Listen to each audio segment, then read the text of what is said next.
जब से इस घर में हानिया के रिश्ते की बात हुई है, रोज कोई ना कोई तमाशा होता है। ये औरत तो चाहती नहीं कि हानिया की शादी हो।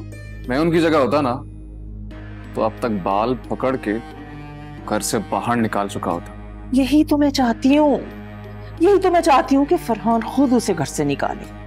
हम भी भाई पर तावीज करवा देते। बहुत काफराना हरकत है ये। अब तू काफिर करना चाहती है मुझे इस उम्र में? कल तक मुझे 50,000 रुपए चाहिए, समझी?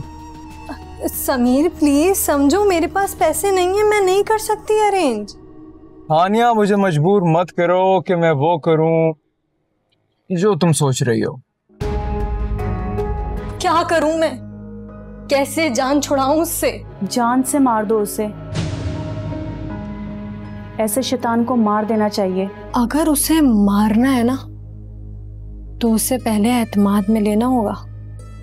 बस अब हमें एक झूठे आमिल बाबा का इंतजाम कर, उससे हमारा सारा काम आसान हो जाए।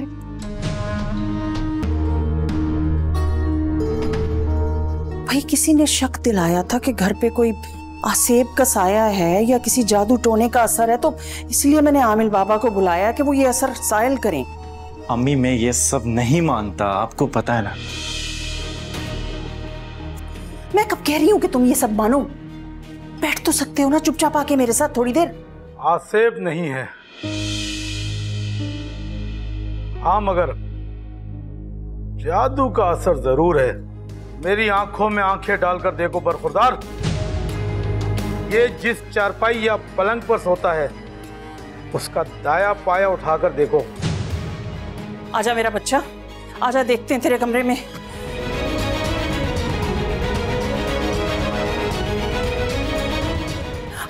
या अल्लाह, ये तो तावीज है। नहीं नहीं, खोलना नहीं, बिल्कुल नहीं खोलना। पापा ये तावीज निकला है इसके बेड के पांव के नीचे से।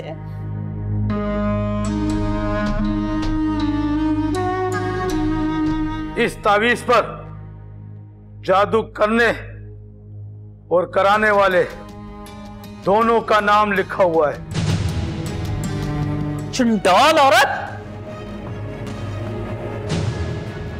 काफिर कहीं की, क्या है ये? आप तो नहीं मानते थे इन सब में फरहान। मैंने अपनी आंखों से देखा है सब, नहीं मानने का तो सवाल ही नहीं पैदा होता। मैं आपको कुछ दिखाना चाहती हूँ। इस वीडियो के बारे में आप किसी से कुछ मत कहना। अगर ये बात सच निकली तो मैं... फरहान प्लीज चुप। मैं कभी सोच भी नहीं सकता था कि इस घर में जादू टोने होंगे। फैसला तो करना ही पड़ेगा ना। मेरी माने तो इन्हें अपनी अम्मा क्या भिजवा दे कुछ दिनों के लिए। मैं कहीं नहीं जाऊंगी। तुम्हारा तो बाप भी आएगा कब्र से ले जाने के लिए तुम्हें। मुझे आज तक समझ नहीं आया कि हानिया और अम्मी तुमसे इतनी नफरत क्यों करती हैं और तुम पे इतना इल्जाम लगाकर। जहेज, क्योंकि मैं जहेज नहीं लाई।